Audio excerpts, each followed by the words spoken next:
I'm on a 2-year quest to get as many Final Fantasy XIV trophies as possible. After finishing Shadowbringers, it's day 24 and time to get on with Endwalker. I get to Hydaelyn and I am introduced to these glowy circles on the ground for more lore. I usually would be interested, but the MSQ story is long enough as it is and I don't want it to drag on. Speaking of the MSQs, they split in two and I choose to do the potatoes side first because reasons. There's some reading, waiting, walking, mice catching, and bird sniping, and I get to do this totally awesome quest, as well as meet the woman responsible for bringing Alphino and rugged Alphino into the world. Thancred's side next, I meet the cast of Barbar. I think that's going to go over a lot of people's heads. Do some awful sales pitches, rescue Barbar, follow the random machine and its weird farts. Oh look, the evil empire are here too. I also got to ride a dodo and do some exploring as Thancred's MSQ chain wraps up. The two converge together and it's time to enter the first dungeon, the Tower of Zot. Okay, drama-free first few pulls all the way to definitely not Mindy. There's her first attack, the blizzard, then it's into the fire, which is a donut. So far so good. Into the thunder, which is a cardinal direction.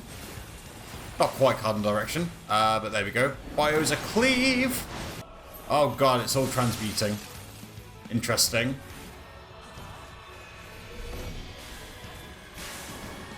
Okay. There we go. We're doing good. Tank's taking it a bit easy, and it's time for definitely not Sunday. Need to be a bit careful here, but I don't think anything's going to go too wrong. Okay, here come the berserk spheres. We should all be safe. Alright, we need to spread out here for the stop. Okay, nice. We're looking now that she's done confused. We're looking for the one that doesn't dance. Okay, it's this one.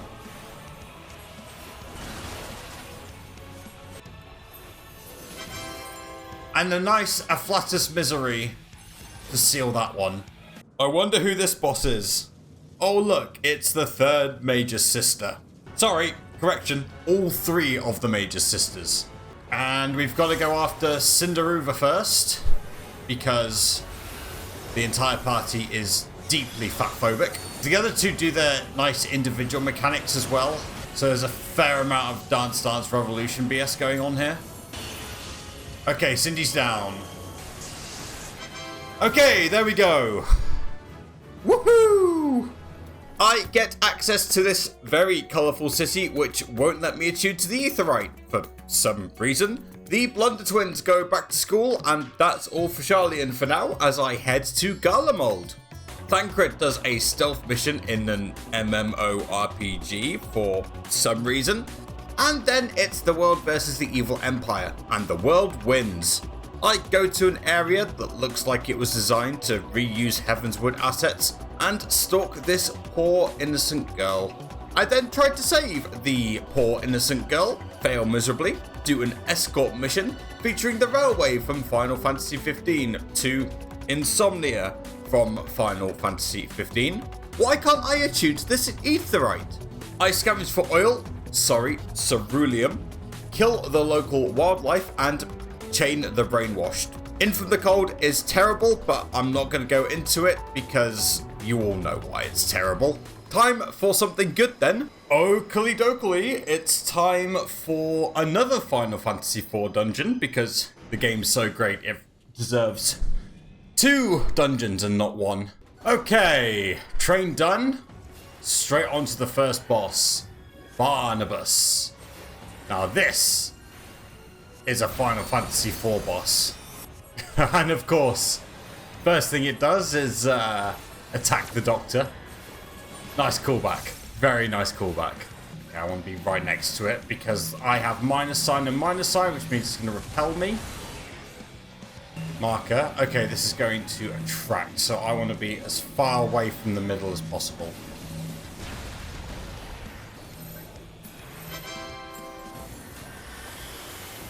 Alright, Tank's getting straight into it. This one was quite challenging when I first did it, way back when. This is also the last dungeon I did before I quit Final Fantasy XIV. And the reason why I quit was because I thought In From the Cold was so crap, I didn't want to do a instance like that again. I didn't want to risk it. Okay, Downpour. We basically want to turn into toads. There we go. Boing, boing, boing. Get into the safe spot. So the chakrams, I want to be mini so that we go underneath them. Luge should go down any second. There we go. So I said this was a Final Fantasy IV dungeon, but there's Anima. And my tank really just wants to get on with it. Okay, first things first, the Infernal Nails with Phantom Pain. All we have to do is make sure we're not in a square that is encased by the nails. I'm going to dash so that I'm away from the proximity marker of these tethers. It goes orange, everyone's good. Okay, what's next? Boundless Pain. Let's get out of that. The thing about Boundless Pain is that it carries on going outwards, which I forgot about. As you do. Imperatum, I don't know what that one does. Oh yeah, we go to the Oblivion dimension. We basically want to deal with this phase before the Chaos Meter reaches 100. So the left side of the Oblivion Clause is going first. And then I want to step in. Okay, so Obliviating Clause next. I'm basically going to carry on running so that the claws don't intersect. So you would have seen the other ward person run away from me. Except I then did this rather dumb thing where I started running towards that person. I should have just stayed where I was. Okay, phase 3. Shockingly, similar to phase 1. Phantom Pain is surprisingly generous in its cast time. Get away from the tether, nice. It's glowed orange again. We're just bursting it down now until it falls over. This has been amazing. That was really good from the party. With that out the way, it's time to go to the moon. I speak with the dead, meet this shiny doggo. Budget Sephiroth appears again for some reason, but there's more pressing matters in the dark inside. Unfortunately, this is where my microphone decided that it was going to cut out completely. Oh well. So the fight starts innocently enough. There's runes all over the place, and all you have to do is pay attention to what shape appears so you know where to stand.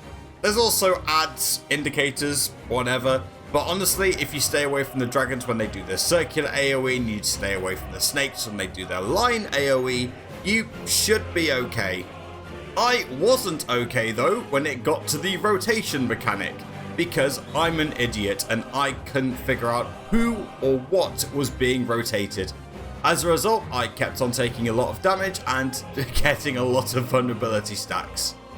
The meteor falling is only difficult if you don't know what you're doing, and because I didn't know what I was doing, I wiped, so did the rest of the party, and we had to go again. Luckily, second time around, some very kind soul gave themselves the safety Dorito marker, and all I had to do was follow them, and I stopped dying, and as a healer, that's usually a good thing, and we got through this one. Eventually. After that, I read some crystals, summoned some more doggos, met the Hemingways from Final Fantasy IV as well, aka the Comic Relief. Unlike most Comic Relief characters, however, these ones actually made me laugh out loud. I play dress up, stalk Urianger for, as it turns out, no reason whatsoever, assault this poor rabbit with my balls, and then subdue the rabbits, and give them an existential crisis as well. Man, are we the good guys? Then the Ministry of Silly Hats makes a speech. Alphino won't stop talking, And the Lunar Cry happens. That's unfortunate. Time for Vanaspati. And you're all invited. Actually, that joke only works if I pronounce it Vanaspati. Also, just want to bring attention to my tank's name. Face Snugglebutt. Fantastic.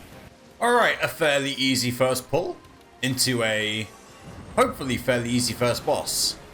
Okay, I want to pay attention to the mouths on the ground. I want to stay on a mouth that isn't talking. And those AoEs are quite a bit bigger than what you might expect. Apparently, there we go. A reminder that I am doing this dungeon for the first time, but I have looked up a guide because I'm a healer and it is my responsibility to make sure I know what I'm talking about. So what is right or what is left, I'll have to pay attention to both. He'll hit half the arena on the right or left depending on what it is. There's a note of despair again. Which one's lost hope? Oh, it's the spinny majig. Oh no, no, no, no, no, no, no. Just. So the way that one works is that you are forced in a direction and the direction is random and you don't get to choose it, but you can choose if you move or not. So there's mouth off, but I want to see if he's going to do what is right, what is left, what is right. Okay, so this one here. Nope, wrong one. I'm just going to take one stack of damage. Proof, if you ever needed it, that I don't know what my right from my left is. I could have moved, but I was pretty confident I was going to take multiple stacks there. Okay, next one.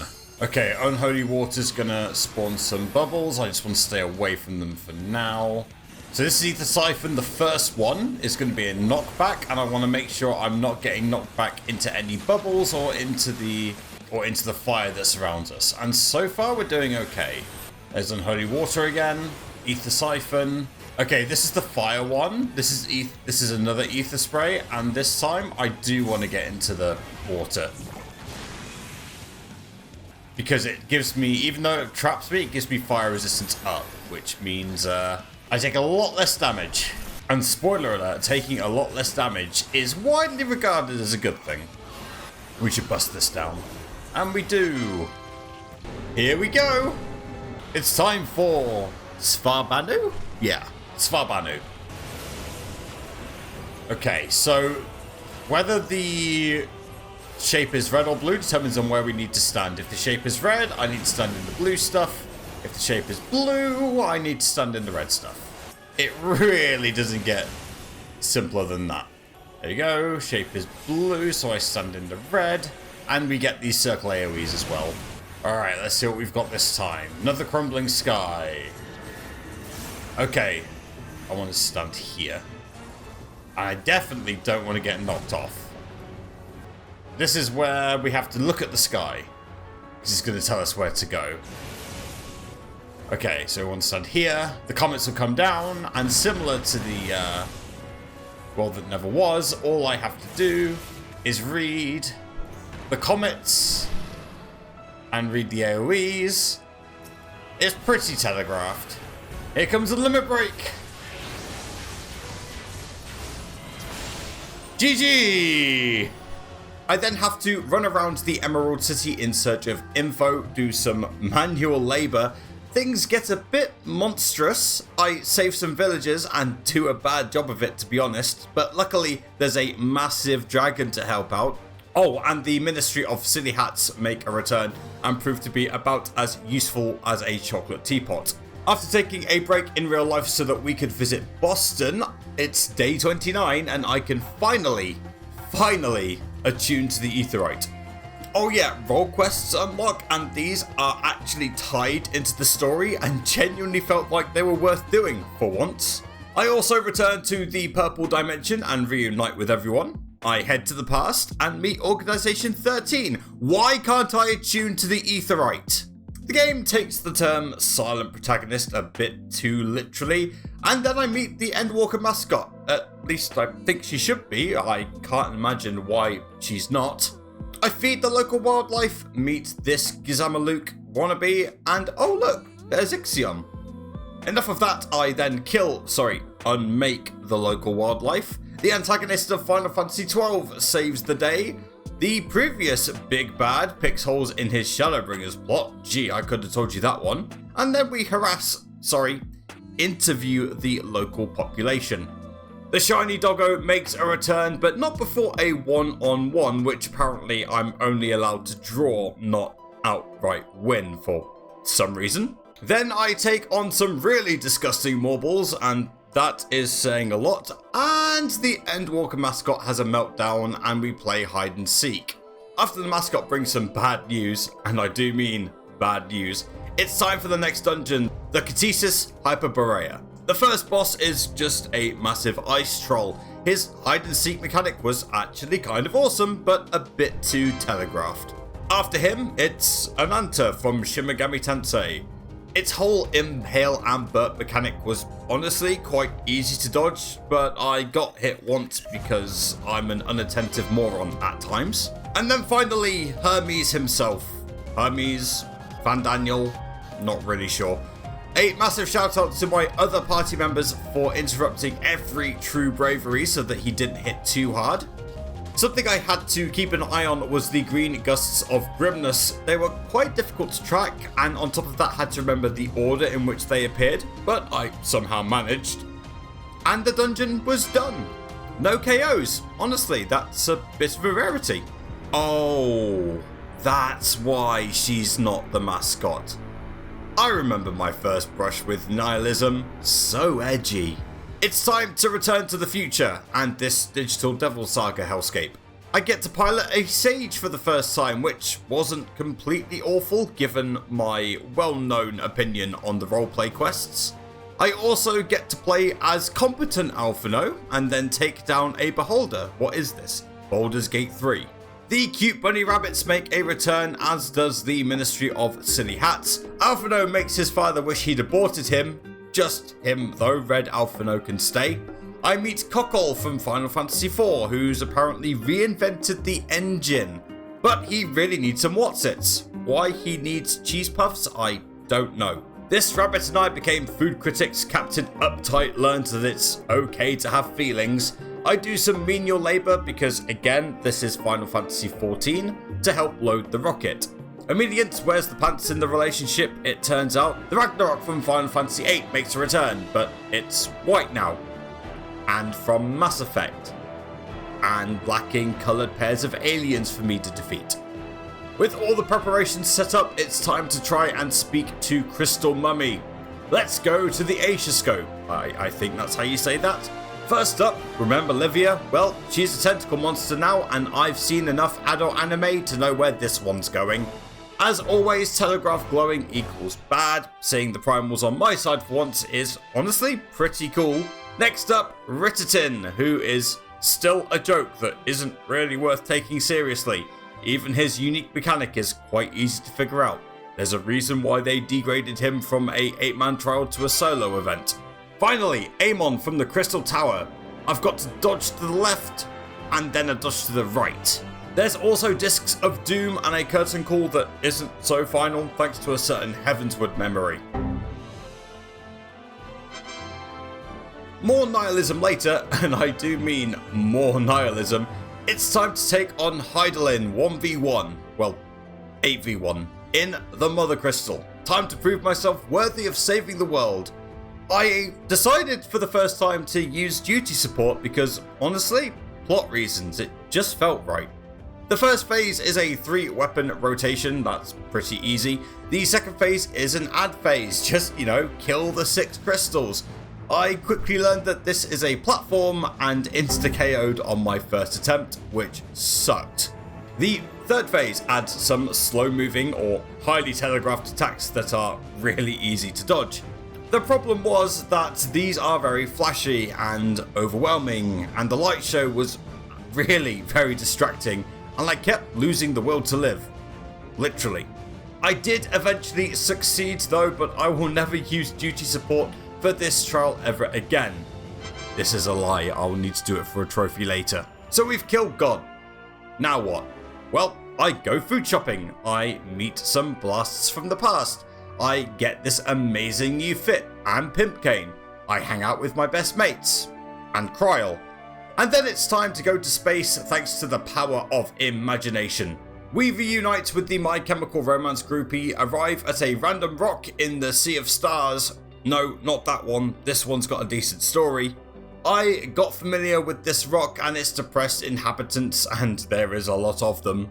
But with the power of positive thinking, friendship, and sacrifice, the holy trinity of anime tropes, I continue. Stay still, mother trucker. Also, why aren't we using You're Not Alone for this bit? The quest is literally called You're Not Alone. The groupie discovers other genres of music, but after 221 minutes of plot and minimal combat since Hydaelyn, I know I timed it. It's time to wrap this one up. First of all, the Dead Ends. The first boss is an absolute bastard. His wind into gas clouds ability is simple but super disorienting, especially when paired with other mechanics. We wiped once because I died and no one else could really survive. Second time lucky on that one.